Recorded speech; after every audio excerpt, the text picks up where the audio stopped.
A payments provider, which is attempting to minimize liability or minimize fraud losses, is not doing well by its customers and not doing well by society generally or other stakeholders in the business. The thing the customers will tell you that they want is they want more sales subject to an amount of fraud that they find acceptable. That changes based on the nature of the business under discussion. A job of payments providers is to be able to say, we have some customers that have 2% margins. We have some customers that have 90% margins. A one-size-fits-all dial setting of how much fraud the system should accept will either accept far too much fraud for the 2% or far too little fraud for the 90%ers.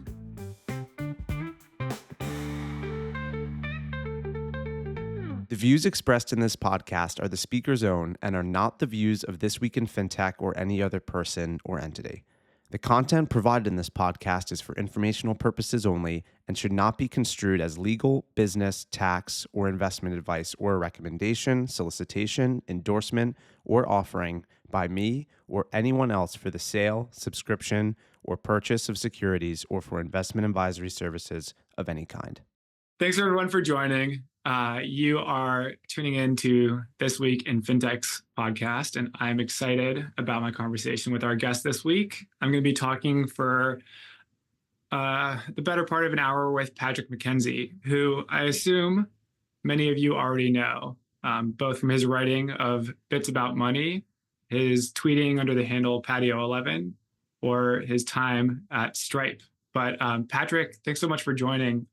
Would love to turn it over to you to get a quick introduction and hear a little bit more about just who you are. Thanks very much for having me. For those of you who don't know, I spent most of my adult life in Japan, although I'm recently back in America, 20 years, mostly in the software industry. Towards the tail end of that, I worked at Stripe for 6 years. I've left their full-time employee, but I'm still an advisor there. Obligatory disclaimer, anything I say is in my own capacity and does not necessarily represent the views of Stripe or any other organization I might be affiliated with. And now we can discuss the hopefully interesting things. Yeah, my original interest in this, well, I sold software over the internet at one point in my life and paid more attention to the details in credit card processing agreements than most people pay attention to, partly because 25% of the budget for my first software company prior to launch was doing an international fax from I think it was a 7-Eleven convenience store in Ogaki, Gifu Prefecture, Japan, to a US-based subsidiary of Digital River, may they rest in peace, I think, that was originally known as a, quote, shareware processor, which is probably a reference that is a bit too old for some people who now work productively in the fintech industry, but was a thriving collection of specialized payment companies in the late 1990s, early 2000s, and into the mid 2000s when I was getting started online in about 2006, professionally speaking. Yeah, one thing led to another. Have wound a few times through the industry, and I write about it on Bits About Money, as you mentioned, sharing my love for the geeky, weird details with other people who do things like read Federal Reserve reports on the underbanked in 2004 and compare them to current numbers for fun. Happy to take the conversation anywhere you want to take it. I'm curious to dig in on your biography a little bit. And you mentioned your company, which I'm probably going to butcher the name of, but Kalzumius.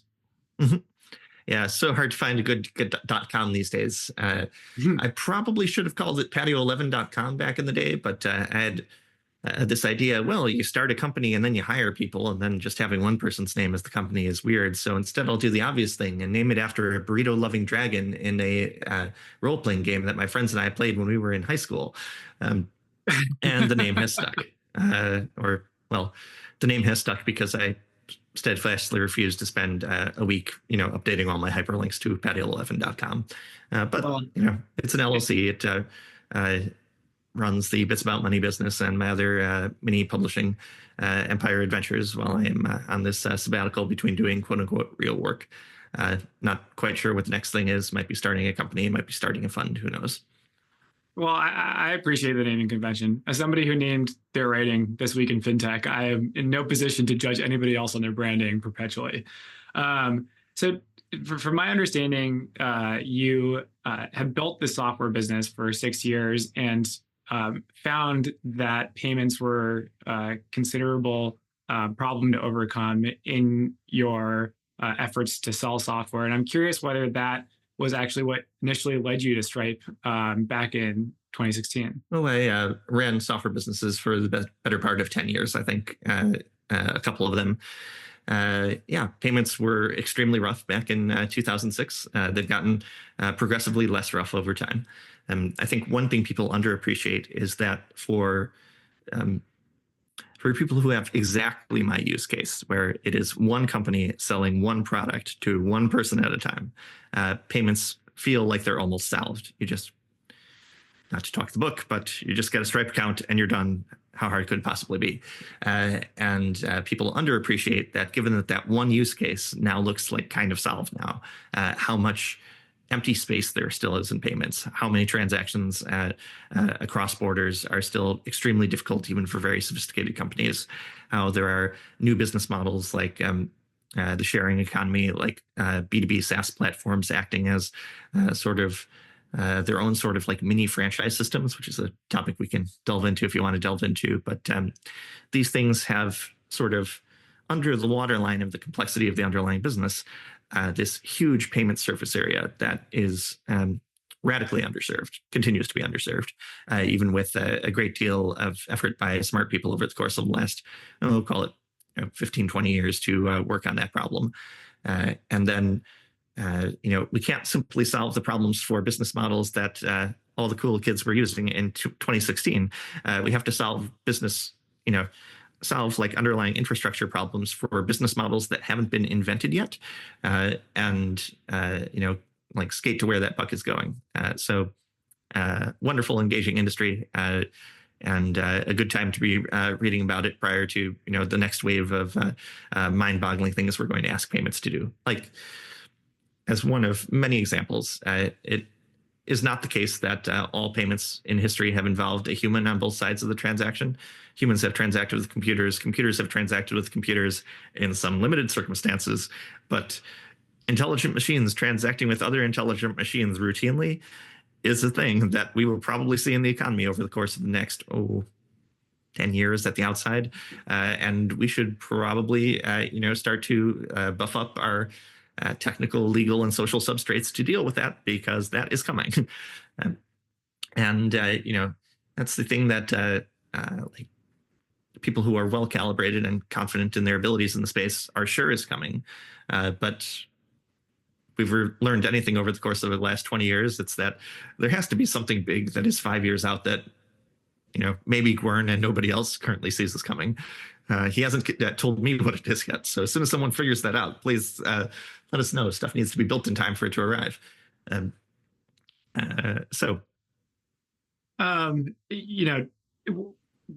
Working in payments, I feel like you develop an appreciation for how criminals and fraudsters are often the fastest of early adopters and the most able to leverage new technologies for their own commercial purposes before the kind of middle of the bell curve users catch up to it. And for those working in payments, and I would assume companies like Stripe, the emergence of generative AI and kind of the explosion of available AI tools probably raises a lot of questions about emerging fraud vectors as well that you kind of alluded to there. But I'm very curious, there's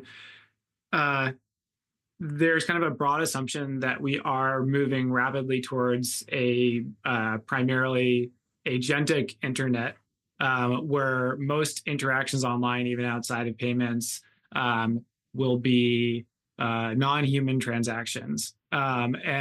It sounds like you've thought about this, specifically in the payments context. I'm kind of curious, like, what considerations do you feel are going to be difficult to solve? Which ones are underappreciated right now? And where should people be spending time thinking about how you reconstruct our model for, monetary transactions in the case of an agentic internet? Sure. So, sorry, there were many, many questions layered in there, but yep. Be a straw man for a moment first. I think many people think that I'll accept this framing of the agentic internet because that's the words you've used, although I think one could have a productive hour-long discussion on just like that prediction specific, but be that as it may. Some people will like reject it out of hand because they don't want to see humans decentered in the economy. And to those people, I would say, we've had an agentic internet for a very long time. It's called capitalism. And one piece of paper talks to another piece of paper and passes money between the two using a very complicated legal, technical, and social substrate to make that happen. And the pieces of paper find it difficult to move in the physical world, being pieces of paper. And so they, get humans to do most of the moving on their behalf, and including when the piece of paper wants to move from like a different state to another, typically it is actually a human picking it up and then putting it on a thing humans have built. And then the piece of paper is in another state and it's happy in its new state of being a piece of paper in another state. So people's model for the agentic internet should be like their model for capitalism, where this is not this wild cyberpunk future completely divorced from the history of humanity, but it's tools talking to tools to achieve fundamentally human ends in the way that the economy has been for a very long time. So let's get to some of like the nitty-gritty sub-questions there, because I think they're kind of interesting too. There was a time in the recent past where if you were a financial services company and there were like particular fraud vectors that you were worried about, like, does this company, which purports to sell Ruby on Rails training services, there's a great example. Does this company, which purports to sell Ruby on Rails training services, actually physically exist in the physical universe and actually sell Ruby on Rails training services? And one low-cost way you could get a relatively non-senior person to quickly test whether that company was actually capable of selling Ruby on Rails training services was, can you produce an invoice that looks at all plausible for this? And it turns out that many people in the world who would like to steal money cannot produce an invoice that looks facially plausible to someone who has seen 5 invoices in their life before. Now, it also turns out that AI models are capable of producing infinite invoices for free or rounds to free. And so that particular countermeasure changes. There are a lot of countermeasures that kind of rhyme with that countermeasure. Like there are, we've been dealing with a problem of synthetic identities in the various parts of the financial services industry for a while. That is also a deep well to plumb. But the basic nature for people who haven't heard it is, at some point in the past, someone convinced one institution somewhere in capitalism or government that a phantom, there's a great line about synthetic identities in Shawshank Redemption. This is not a new problem, but a phantom, a figment of my imagination, second cousin to Harvey the Rabbit. I made him up. Someone who I just made up got to the institution with the lowest level of controls for checking against the rest of the world. And that institution said, yep, I believe this person exists. And then the operator of the business that produced synthetic identities at scale rolled that to another institution. It got a second institution to say, this person that exists at the first institution now exists here as well. And then they roll it forward. They increase their investment for an arbitrary amount of time until there is a well-paperworked human who simply doesn't exist in the physical world. And then that well-paperworked human might have a credit score. That well-paperworked human might look like they're a desirable customer. That well-paperworked human might look like they control a well-paperworked firm, which might exist or might not exist. It might be as synthetic as he is. And then you can use this to extract valuable goods and services from the economy. So there are points along that line where telling the lie is important, and maybe generative AI makes you better at telling the lie. And maybe there are ways to scale it up more. There are also points along that line and countermeasures against synthetic identities, which are not about interrogating Harvey the Rabbit and saying, Harvey the Rabbit, do you exist in the physical universe? They're instead trying to take Harvey and the things that Harvey says and types into chat boxes out of the equation and triangulate against observable data points in institutions that we can assume that Harvey has not corrupted. And those sort of ways, like a trivial example of this, it has been reported that there exist some people who are probably like, real humans in the world, puppeting synthetic identities to get jobs at various companies with the goal of extracting money from them, either via the usual method of extracting money from companies every 2 weeks if you work for them, with perhaps some level of duplicitness involved, or as sort of some insider threat factor.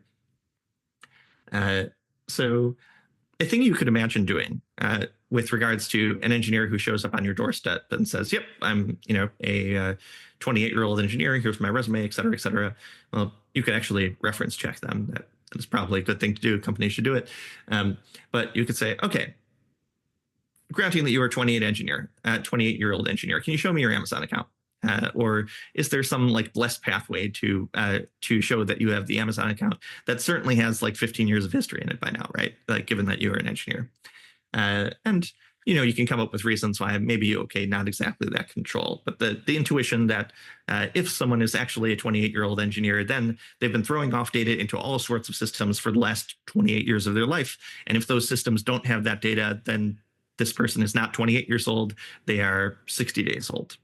And if they're 60 days old, then that implies a cost model for the business that is spinning up these synthetic identities. If you force every synthetic identity to have 28 years of real history existing in the world, going to college, getting degrees, shopping at Amazon, and then working for companies to like finally make that bust out attempt on the financial industry in the 32nd year of their synthetic life.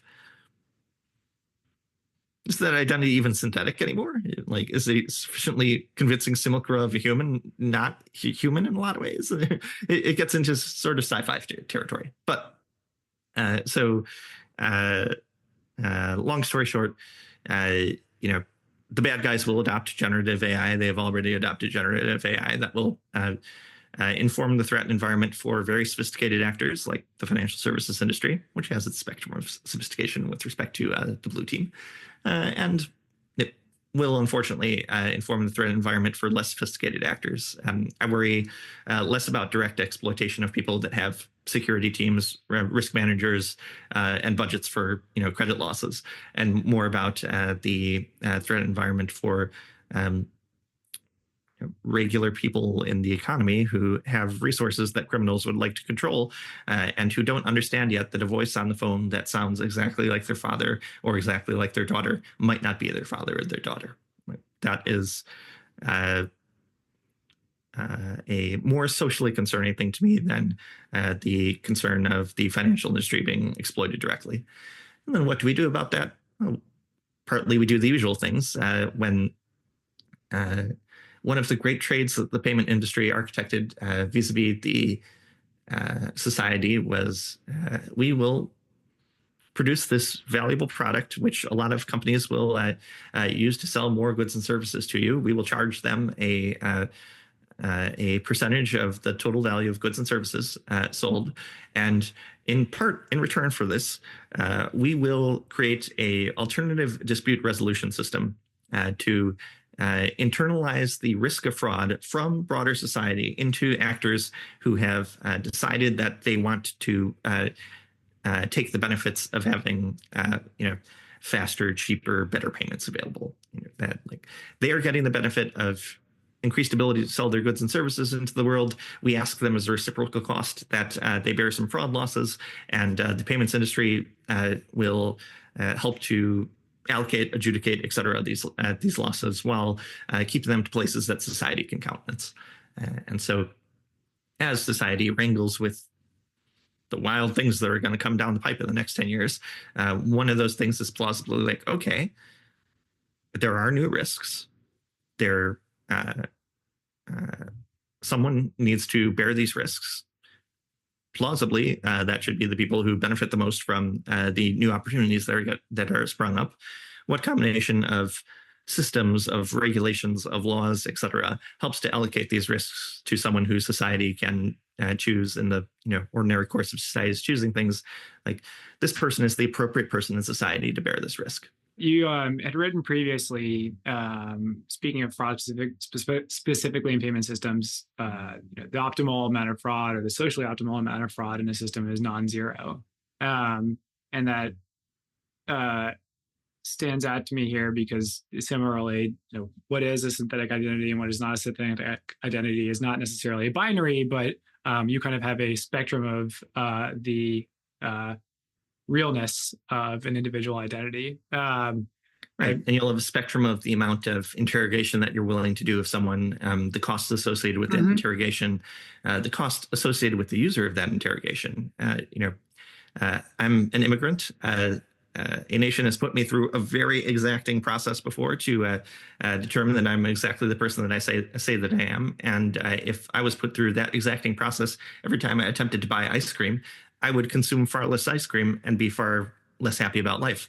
And so, we as a society make the decision that, okay, we have one level of certainty which we require for certain things, and a far lower level of certainty with respect to ice cream, and we, will tolerate a higher level of ice cream transactions being fraudulent or, stealing the output of our cows in sugarcane fields and similar.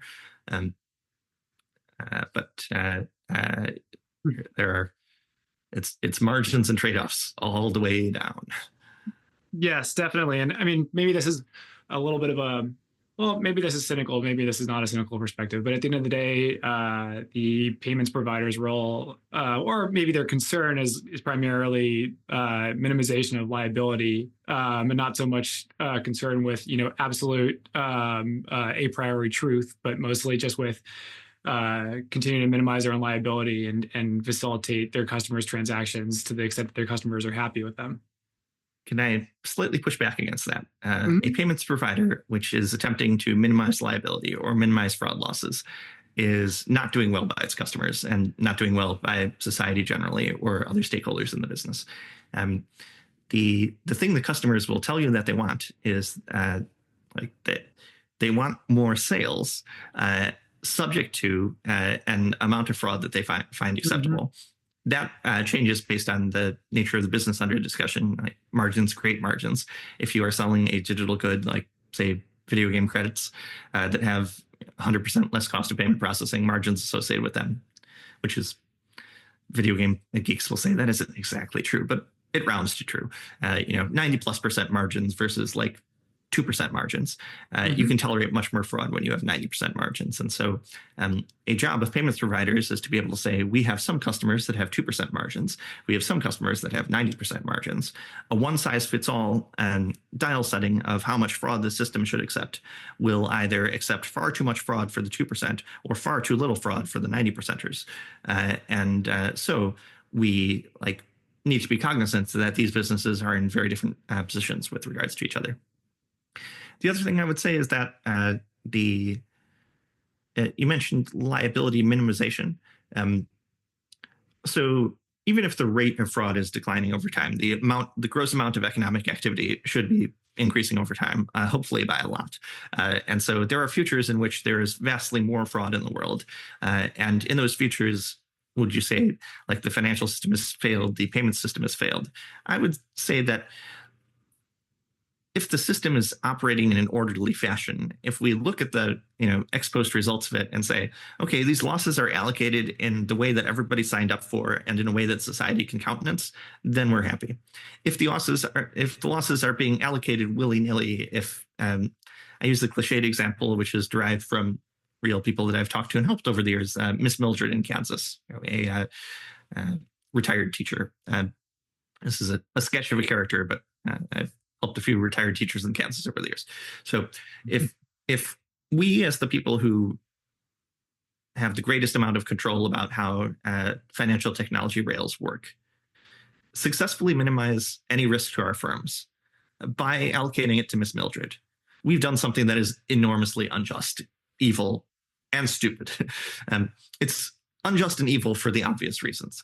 It's stupid because the society we live in cannot possibly countenance Miss Mildred losing in that fashion. And even though Miss Mildred looks individually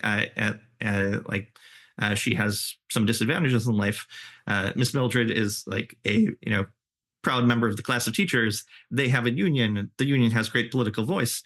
There is an entire polity surrounding her, which looks at us and looks at Miss Mildred and says, "Come on, guys. like Miss Mildred needs some protection, you will provide it, or we will make you provide it. And that's been part of the regulatory conversation for many years. Regulation E, for example, people who don't grok Reg E often tell me that Reg E can't possibly exist in the physical universe because there's no way the United States would be that nice to people. Like, how can any bank just be forced automatically by saying the words to give you back money if you've been defrauded over an electronic payment method? Well, it's the ordinary operation of the United States political and legal processes. Banks signed up for it, and now it's enforced against them, pretty regularly. And in almost all cases, unfortunate asterisks there, in almost all cases, the banks are like pretty cognizant, like, yep, this is the business we have chosen. You come and say you were defrauded on a credit card, we push a button and you get your money back. If you want to dig into that asterisk, we can talk a little bit about Zelle fraud, but frustrating. Well, you know what? Why don't we? I was going to say, I think there's a longer separate episode where we can go into each of the individual asterisks that you've put up. I'm not forgetting about the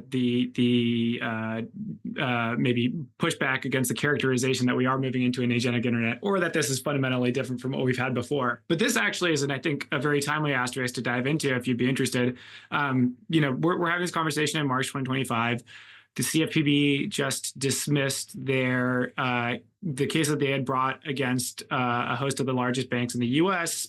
For fraud that was occurring on Zelle. And for anybody who's not familiar with kind of the high-level details, the CFPB's position was effectively that banks were liable for fraud occurring on real-time payments rails on their platform that they were providing to their end users, in spite of the kind of like usual anti-fraud disclaimers that they would and anti-scam disclaimers that they would show to customers. But I'm kind of curious to hear your thoughts on maybe not necessarily that matter here, but on fraud as it pertains to Zelle. Sure. So for people who don't know, I didn't mention in my sketch, but while I was selling software over the internet, I was something of an unpaid consumer advocate for people with banking issues, because people put a question over a text box on the internet and I just have to type in an answer. And I've dealt with my own flavors of consumer payment issues, payments, debt, et cetera, banking related issues for a number of years, and ended up in the right places on the internet to have this fun hobby. I have complicated feelings about the CFPB, but this is not a politics podcast, so let's bracket those for the moment. I have less complicated feelings with regards to Zelle. Zelle is unambiguously an electronic payments method. In the United States, under Regulation E, it is unambiguously the case that if a bank gives you an electronic payments method and you are defrauded over an electronic payment method, that is the bank's problem. And what banks have done for many, many years is to say, okay, if we give you a credit card and you are defrauded, it is our problem. So we, being professional risk managers, will create a waterfall of contracts and infrastructure and a private court system to reallocate that risk from us to someone else in the chain. And every person signing these contracts is going to understand why they're signing them, understand what they're getting out of signing for them, and then they will understand that someday performance will be demanded and they will comply. And this is a sketch of why chargebacks happen. And there are very few small business owners, particularly selling software over the internet, that say, Tuesday, it is a wonderful day to be alive. I'm glad that chargebacks exist in the world. But chargebacks exist to enable something that is fundamentally very societally valuable, which is we can give out payment methods to a broad spectrum of people and have them use them in a broad spectrum of situations, and people trust that system. Let's talk about Zelle. Zelle is unambiguously covered under Regulation E. Anyone who tells you differently is attempting to sell you something.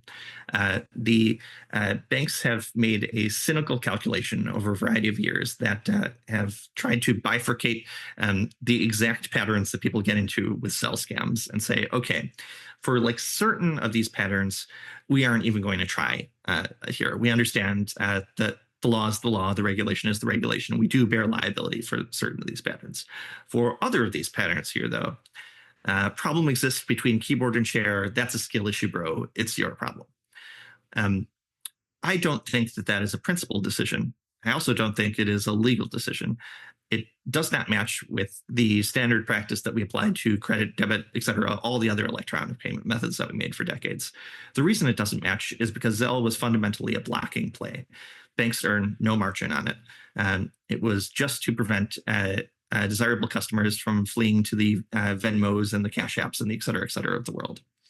How did Venmo and Cash App deal with real-time payment methods being a fraud vector?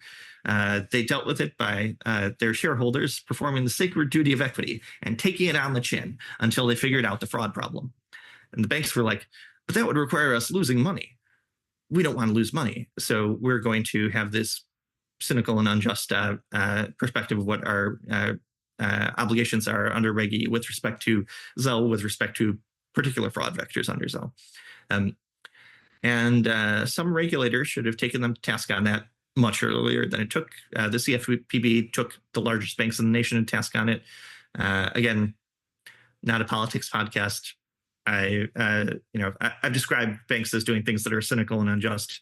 I think I could have a cynical take on why the CFPB picked those 4 banks and why they picked it in that year, et cetera, but who cares? I think we should ultimately, there's only a few paths forward here.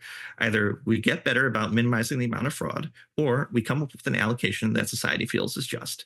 Society has unambiguously, through the operations of its elected representatives, signaled what it wants to happen. If Miss Mildred gets taken advantage of on her iPhone, it is the bank's problem. We made that decision extremely clear. Either a bank implementing Zelle is like, yes, if Miss Mildred gets taken advantage over Zelle, that is our problem. We will deal with it. We hired the risk teams. We've gone out to vendors. We've gotten the best algorithms available, et cetera. We have a lost budget. We can pay for this. Or don't offer Zelle. Right? And there are some community banks that are saying our pockets are getting absolutely picked via Zelle fraud, a thing which I totally believe is likely accurate. And therefore, we won't be able to offer Zelle in the future. That's a reasonable decision for a capitalist to make in a capitalist system. If you can't offer a service profitably, don't offer it. We constrain banks a little bit. We sort of have some universality of service requirements that are enforced via regulation and via culture, et cetera. But if you can't offer the service, cede the field to someone who can. And plausibly, there is an argument to be made on behalf of, say, lobbyists for community banks to say, well, we really can't. We've tried our best. We can't both operate a community bank and have Reg E. So, maybe you propose political compromise. Maybe the political compromise is Reg E, but only for banks above yay amount of deposits. You can try to do that. Until then, you have to follow the law. Banks have not been following the law. Comments made in solely my personal capacity. Well, we're just going to have a marquee that goes along the bottom of the podcast that airs that disclaimer. You mentioned being an avid reader of the Federal Reserve's report on underbanked households in the U.S. You mentioned your time as a consumer advocate for people who were dealing with payments and banking issues. I am curious to get your thoughts on the concept of public banking or federally available non-private banking as kind of a basic publicly provided government good. In the US, there's a little bit of a history that you're probably more familiar with than I am of postal banking. Other countries make government-run banking available more fulsomely to their constituents, but it's something that's maybe a little bit of an anachronism in the U.S. And I'm kind of curious to get your thoughts on whether your thoughts, period, open-ended. Sure. My glib one-sentence explanation is postal banking, an idea whose time has gone,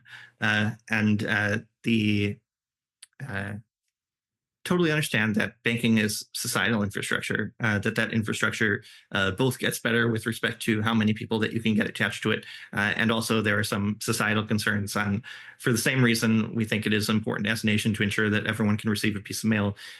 We probably think as a nation it is important that everyone be able to receive a piece of payment in some capacity. And the financial industry has made great strides over the course of the last 20 years of getting closer to 100%, while it gets much more difficult the closer you get to 100 to close those last gaps for a huge, deep barrel of issues. If we could simply spend X billion dollars and have postal banking available, would that solve for the last few percent? I predict pretty confidently it would not. The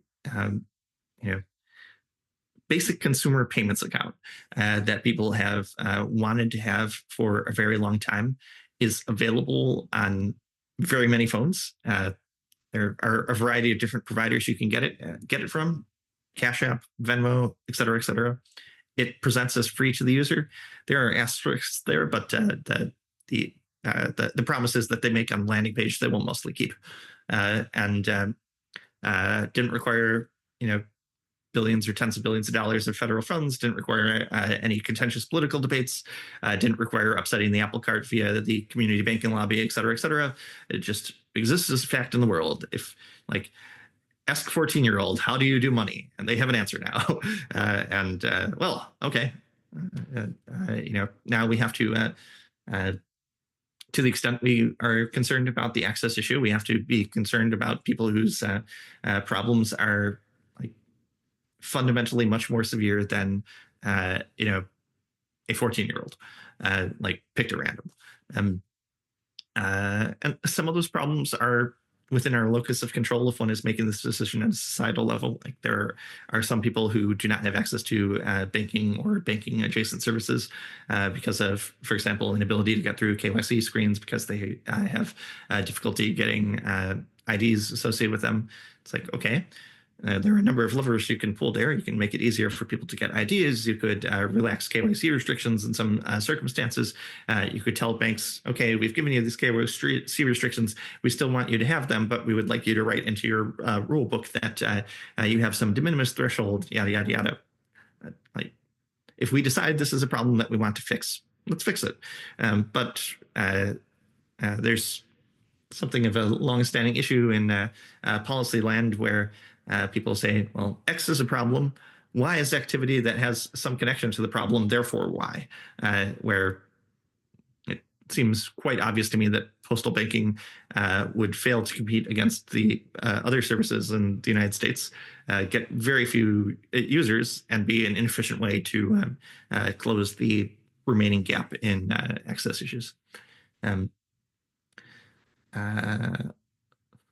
Why? Well, if you look at the experience of other countries that have either literally postal banking, there is an archipelago of islands in the North Pacific that has a currently privately owned but historically publicly owned postal bank available, which very many people bank at. If one hypothetically appears on that archipelago, what appears in that nation as a result of being born there or as a result of immigrating to there, one can choose to get an account at that postal bank, or one can choose other places. And one might make those choices via relative product dimensions of the various things that are offered. Many millions of people make choices about that every year. And if one is acquainted with what the shape of that graph looks like, you can see people voting with their wallets and with their iPhones on what future they want for the world. And I suspect people would vote with their wallets and vote with their iPhones. No, this new public option, not really for me. I will say one little aside there. This is also a fundamental problem with central bank digital currency as a thing, because the first version of a central bank digital currency proposal is always, we should just give everyone accounts at the Fed, or something similar to that. And then you say, okay, who handles the password reset requests for those accounts? And just do the math there. That implies tens of thousands of people manning the phones all day. Do they all work for the Fed? And then people are like, new plan. We allow commercial providers to provision accounts at the Fed, where they are responsible for all the answering the password request emails and password reset emails. By the way, if you haven't worked in financial services, oh man, one, you underestimate how many people will forget the password to the bank account. Two, you underestimate that every time someone attempts to get access to a bank account that they don't know the password to is a threat. And that is just a fundamental tension in reality that you must deal with. And that I don't predict the federal government would be very good at dealing with, which is why we don't ask it to in most cases. Well, we do ask it to in a number of cases, and there adjacent to fraud numbers that are reported in the tens or hundreds of billions of dollars. So asking it to do novel things in the area seems to be like not obviously incentive compatible to me, but people are welcome to their own intuitions. It's funny when you propose, not you, or when one proposes introducing commercial intermediaries between the Federal Reserve and customers to manage their central bank digital currencies. It feels like you're getting oddly close to reinventing the banking ecosystem that we have in the US. I feel like another concern that's kind of frequently brought up about CBDCs is the narrow banking concern that effectively direct Fed access could cause stability and deposit flight issues for the commercial banking industry. I'm kind of curious, do you feel, how do you feel about narrow banking proposals? A solution in search of a problem.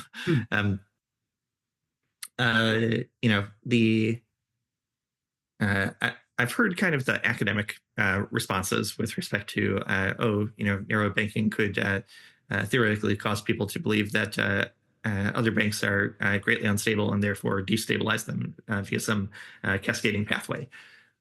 Okay, I've read a lot of things that academics have said over the years, and one of the things that they said during the debanking issue, this is virtually verbatim quote, was that customers who, not during debanking, during the unbanked and underbanked issue of the early 2000s, was that customers at the socioeconomic margins are making rational cost benefits decisions with respect to that they have put a lot of effort in into investigating, et cetera, et cetera.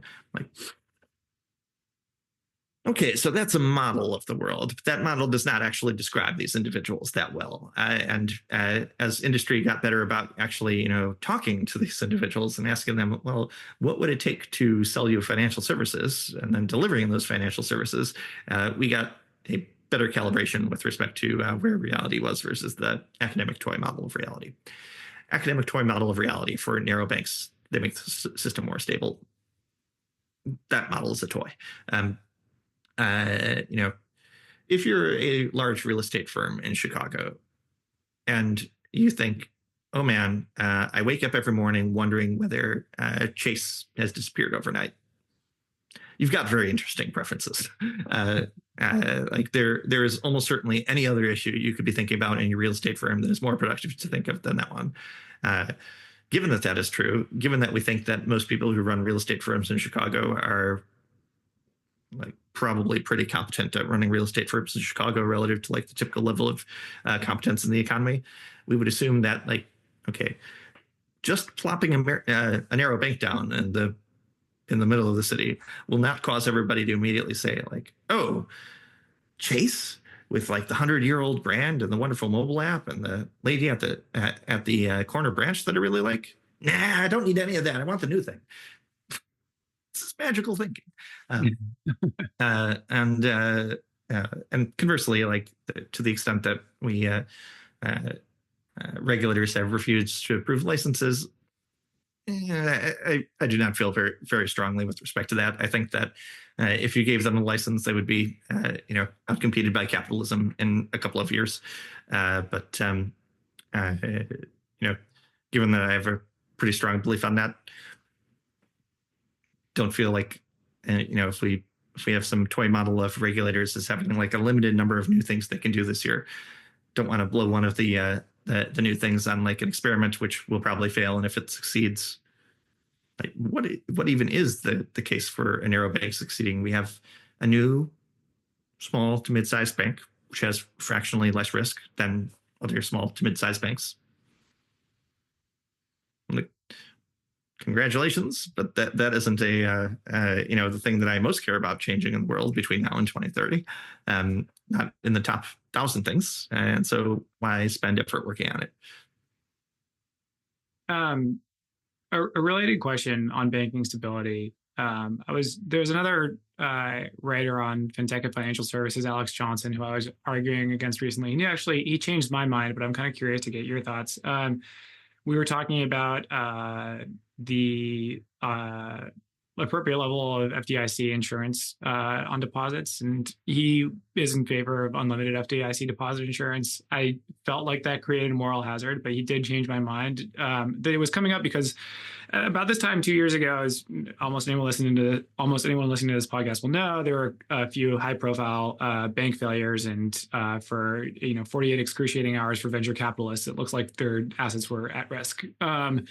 More recently, about a year ago, there was one high-profile banking as a service failure, and again, deposits were lost or possibly are lost or at risk. Although it looks like they continue to recover them, and this is not actually an underlying bank issue so much as a reconciliation issue because the fintech was working across multiple banks. And so the question came up of FDIC deposit insurance and what's the appropriate level, in the U.S. specifically for deposit insurance. I felt like it should be capped to avoid moral hazard, but I came to agree that individual consumers should not be on the hook for underwriting the banks that they work with. And maybe that the appropriate way to have larger uncapped FDIC insurance is to help banks and those who are responsible for making decisions at banks better internalize the consequences of their own risk decisions. But I really admit, I really don't know what the optimal answer is here. I don't, even really know how to begin thinking about it. I'm kind of curious to get your thoughts. I think the orthodox take is when you give people unlimited amounts of free insurance, they get some amount of moral hazard. I would say against the orthodox take that it isn't free insurance. All depositors of a bank pay the same rate over the same deposit base, and it's just that some people get insured for 100% of their deposits, and some people get insured for rounds to 0% of their deposits. And this is a stealth wealth transfer from people who deposit a lot of money at a bank to people who deposit small amounts of money at the bank, laundered through the FDIC. But be that as it may,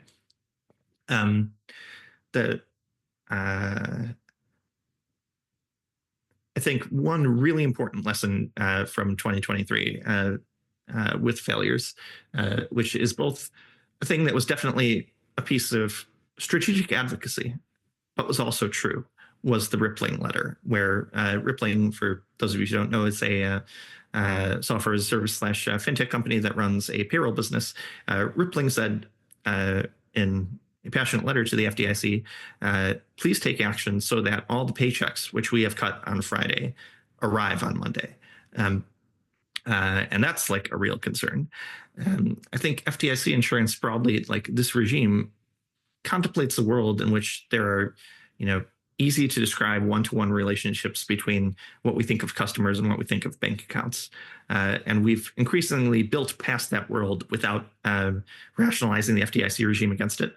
And decisions about like where you put the insurance level are in some ways side questions to avoid having to contemplate, oh man, we need to rethink how the system operates.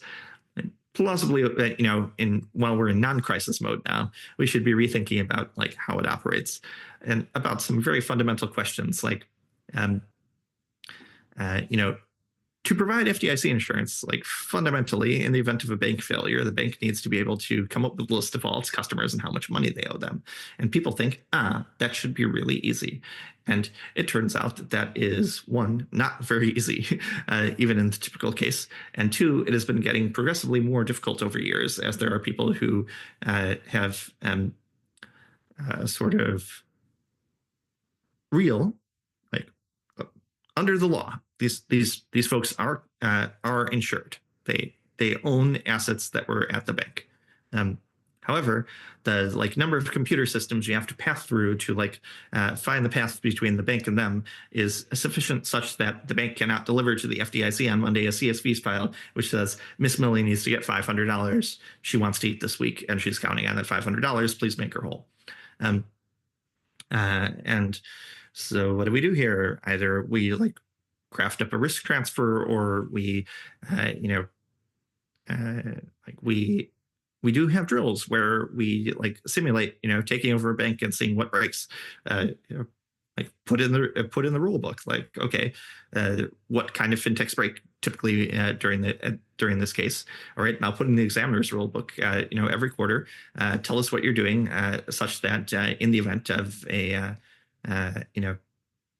event at the bank or an event at a fintech, how do you reconcile that with your legal responsibilities, et cetera, et cetera.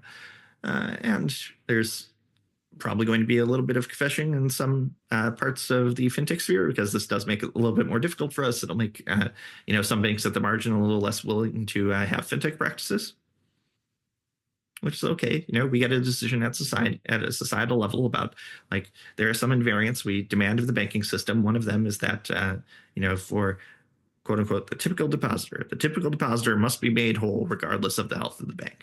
Like, we will not accept any other outcome. Regardless of whether we should make that decision, we definitely have made the decision. I happen to think that decision is like absolutely right. It's exactly what the American polity should want. But we've made that decision. Okay, like, this is why they pay us the big bucks. Let's figure out how to make it happen. And plausibly, that means fewer fintech banks, more scrutiny on them. Hopefully, regulators who better understand the operating environment that they're in, which is another discussion entirely. I have one little asterisk, and then we as professionals in this industry need to become more sophisticated with respect to it. The amount of mis-selling that is done by fintechs with regards to FDIC insurance is not small, and the FDIC has they've expressed their degree of ire with respect to this over the years, and like, everybody who works in fintech, I love you, but if your marketing department does not understand what FDIC insurance covers and what it does not cover, you need to fix that. And if you cannot fix it, someone needs to force you to fix that, and that will probably be accompanied by a large fine and/or a cease and desist order. And that is the just result if your marketing department keeps telling people that fintech means you can't. FDIC insurance means you can't lose money on this fintech. Mm-hmm. Which, again, society made some decisions. It did not make other decisions. It did not make that decision, and therefore you can't lie about having made that decision to induce people to transact with you, because that's fraud. And we should not defraud people. People should use our products because they're great products and they work most of the time, versus like us needing to fraudulently missell them to people. Even if it's a SIPC protection in a trench coat. Oh boy, the trench coats. If I can say my one little about regulators, in 2023, there were a lot of regulators that said, oh man, it's just impossible to be a regulator these days because of these unprecedented bank runs that are being spurred by social media and banking apps. That was bullshit. That was bullshit the day it was said. There have been an increasing number of papers that have come out using confidential Fed data about who is actually withdrawing money versus who is not. It predicts. It doesn't predict it. Like, they're able to census the data of like literally who sent the wires, and obviously it was not retail, and the most senior people in the United States of America with respect to that question said very confidently during the week of massive bank failures that no, this is a retail run problem exacerbated by social media. And those people, like, that's incompetence, flat out. We shouldn't accept incompetence at the top of our regulatory regulators, just like we shouldn't accept incompetence in our banks or in our fintechs, in our CEO levels, at our boardrooms, in the marketing department. Oh, we gotta get better at this. Okay, I've said my piece. I'm going to jump around a little bit here. I want to backtrack to something you had mentioned earlier. You were talking about conventional methods to prevent synthetic fraud, and sorry, not just synthetic fraud, synthetic identity creation, and kind of describe this chain of attestations where, based on the transaction at hand, the fidelity of the attestation or the identity of the attestation provider or the number of attestations may go up or down. You probably see where I'm going with this, but there's classic technologists that claim that decentralized... Just put a blockchain on it. Yeah, exactly. That'll make all the problems easier. That decentralization solves this. And just to steel man a little bit, I am sympathetic to the idea that if you have a set of interoperable, immutable identity rails that can communicate with each other, there is some way in which, in theory, you could circumvent some of the conventional methods of synthetic identity fraud. But I'm very curious to hear your thoughts here. Oh boy. So interoperability is a good thing. We should want more interoperability in the world versus less interoperability. I personally prefer my interoperating databases to be fast databases. Some people like their interoperating databases to be slow, to each their own. But like that's a description of a property we want to the system rather than a technical substrate. The asserted technical substrate is not necessary to achieve that property of the system, and picking the asserted technical substrate doesn't itself get magic interoperability for free. People still have to write the software. That said, so immutability. One, this is like kind of the wrong threat model. The thing that is happening with synthetic identities isn't someone is hacking into the city of Chicago and inserting birth certificates that never actually happened for 30 years ago.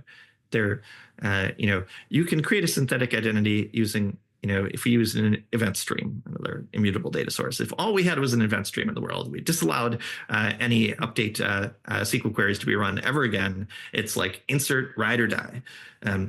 If all you have is an event stream, you can still create synthetic identities because you create like the first event that creates a synthetic identity in a place where you don't check, and then you just layer on top of it. And then all those events, they happened in the past, they stay in the past, they are immutable in the past, and yet this lie exists in the world now. Given that that's the case, what does like guaranteeing immutability at the database level get you? Not all that much. This is one of those things where, some advocates, maybe they don't understand the threat model. Some advocates, they've got a thing that they want to sell, and they will tell you the things that they need to sell that thing. And some advocates in crypto, I think, just like not due to malfeasance, not due to want to selling you their bright new toy, just because they've never been in charge of a risk process. They kind of like don't understand that that it isn't someone, hacking into a credit reporting agency that creates a synthetic identity. Although you can theoretically imagine something like that happening, but no, it's a smart person just like you, except evil, who has architected a business process over a number of years to create ghosts in the machine, and now those ghosts are as real as anything else living in that machine. And then the process for industries is like, okay, pick some level of investment, some level of user burden to impose, and then some level of partnerships to secure, such that you can sift the ghosts from the actual humans with as few downstream consequences as possible. By the way, I mentioned I'm an immigrant earlier. A thing that unfortunately does catch many immigrants out in many places is that a thing that is used to detect someone who's born 60 days ago will also frequently detect people who arrived in the country 60 days ago.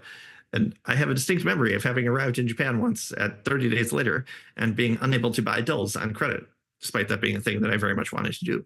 There's a long discussion about Japanese financial institutions that lighted there, but we do have to be cognizant about that sort of thing and about how countermeasures impose costs in ways that are, not facially flat across society, and understanding that we want people to impose countermeasures in ways that society can countenance. But yeah, I don't think that simply like sprinkle some blockchain on it, it'll be fine. We'll solve the synthetic identity problem. Yes, the threat model you're describing reminds me of a commercial lender that I was meeting with a couple of years ago in Spain, and they were the victims of a fraud ring that had spent 4 years paying actual taxes with real money on about 1,000 fraudulent businesses to develop 4 years worth of tax records, and then within 1 week hit every single commercial bank and lender in the country with those 1,000 synthetic businesses. And it took a while for all of them to realize at varying times that they've been had, by which time this fraud ring was long gone. Yeah. And the bad guys are well-resourced. They have smart people. They have HR departments, training, ongoing professional development, et cetera, et cetera. And even in a case where you don't necessarily have to have a totally fraudulent operation operating for 4 years, although that is certainly one thing that bad guys have tried in various circumstances.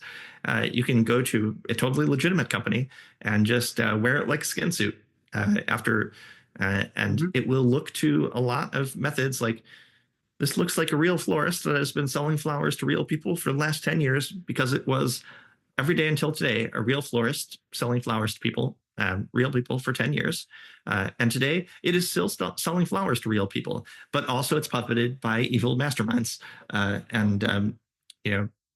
of the joy of working in this industry is like figuring out, okay, we trust you, but to a bounded amount. There is always the possibility that the person at the keyboard today is not the person that was at the keyboard yesterday.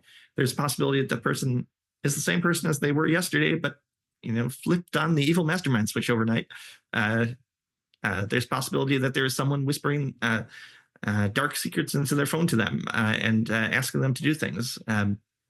This is the nature of the game, and we have to be good at the game. The bad guys certainly are good at it. The flower shop of Theseus. This is a related question. You may not have a perspective on it, but 256-bit encryption. The idea is basically that you have an idea is basically that only your comment about well-resourced bad guys brought this up in my mind. Basically only state level-ish actors with fantastically deep pockets and available resources are able to circumvent current levels of bank security. But emerging and technologies, it's a bit stronger than that because you can go up to 512 bits and then you run up against either limits in our current understanding of mathematics or limits of the physical universe and the number of atoms it controls. Okay, that was going to be my question. Does the advent what are your thoughts on what may be coming down the pike in terms of the availability of quantum computing and its implications for being able to circumvent these conventional levels of bank security? Minimal thoughts with respect to this from the perspective of a computer scientist. I have not followed quantum computing that closely. I follow the people that do. From the perspective of a technologist, it doesn't seem to be on the medium-term radar due to the realized results of that research field. There is always the risk that some mad genius, or more likely some team of geniuses, but it could always be one individual. Mathematics is like the wonderful, terrifying thing about math is you can discover it just by like locking yourself in a room and thinking really hard.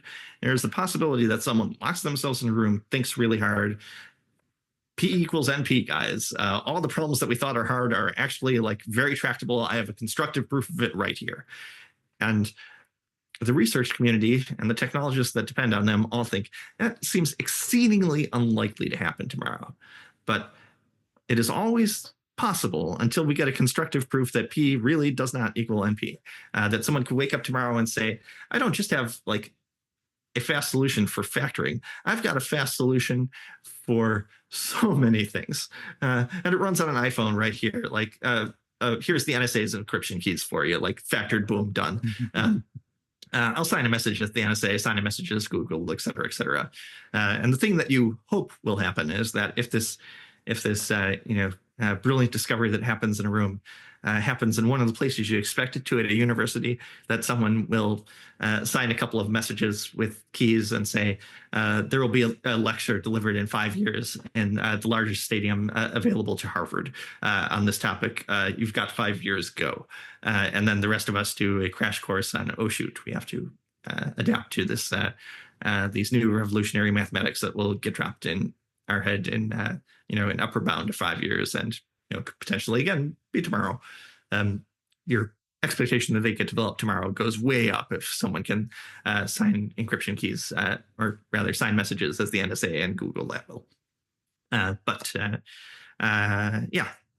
Not a thing that we're currently worried about based on like our current state of research mathematics. Could that change on any Tuesday? It could. Is that like the most likely industry-wide disaster to befall us on any given Tuesday? Probably not. It's one of the disasters like we are cognizant could happen, which is a nice thing. Like most of us, in October 2019 would probably not have had like global lethal pandemic on the top of our list of risks to be managing for our businesses. I think it is unlikely any of us will forget to have that on the list of like things that could potentially go bad next year. One, blank, for the rest of time. And so a thing that could potentially like blow up every engineering schedule in every part of the fintech industry next year is, oh, by the way, math works differently than we think it did. But doesn't seem to be, the thing that I would counsel a senior engineering leader as like reserve 20% of your capacity just in case like mad science gets dropped on archive tonight. Well, we have about 5 minutes left, and there are so many asterisks that I wish we had a little bit more time to chase down. But I'd love to end maybe with a little bit of biographical refocusing. Bits about money. I think in another life you have missed calling as an investigative journalist, although maybe you are answering that calling currently. I've been an avid reader of Bits About Money since you came out with it. I'm curious to learn a little bit more about what motivated you to start it, how that's changed in the, I believe, 2 years you've been writing it, maybe 2 plus. I think it's closer to 3 at this point. Let's see. So 2023, 2023. Sorry, we started in 2022, I want to say. So yeah, all of 23, 24, and then parts of 2022, parts of 2025. Yeah, 2.5 years-ish. I'm curious, in the 2.5 years you've been writing it, what about your thinking has changed, and what role do you see it playing going forwards, and what are your dreams, desires, and hopes for Bits About Money? It's interesting. So technically it is the day job at the moment. I really do run a business. The state of Nevada says, no, really, California Software LLC is a thing. We've got it in a database right here. We don't believe it is Harvey the Rabbit. And the IRS says people do pay me money for this thing, and I do remit taxes every year. So either I'm doing an impressive long-form fraud upon the entire world, or it seems like some people do actually, read this thing and enjoy it. The world may never know. But originally was sort of scratching an itch. I love writing. I do love geeking out about this stuff. There seemed to be a bit of a hole in the internet for someone writing for exactly my people in a way that they would understand and in a sufficient level of depth. Most issues of Bits About Money extensively reference other sources, but there's a reason that the typical reader isn't reading those other sources directly. There's a place in the economy for someone who reads like dozens of reports from the Fed to find the one that is like really interesting to a practicing technologist or someone who works in banking or similar. And that happens to be like my weird side gig at the moment, which is a full-time gig at the moment, but that will probably not persist that far into the future. And then it lets me do other fun, intellectually engaging things. You mentioned investigative journalism. This week's issue of Bits About Money was, there was one paragraph in New York Magazine about banking I thought was unlikely. And so I spent a year investigating it. Why? Is that economically rational? Yeah, who cares? I have a newsletter. I can write what I want in it, and learned much more about that transaction than most people would find useful to know, and then wrote about it for that segment of the internet that likes learning those things about why banks don't have teller windows on the second floor in 99% of cases, and what will happen if you ask a typical teller for $50,000 if you only have $50,000 to your name. Read it in Bits About Money. It's free.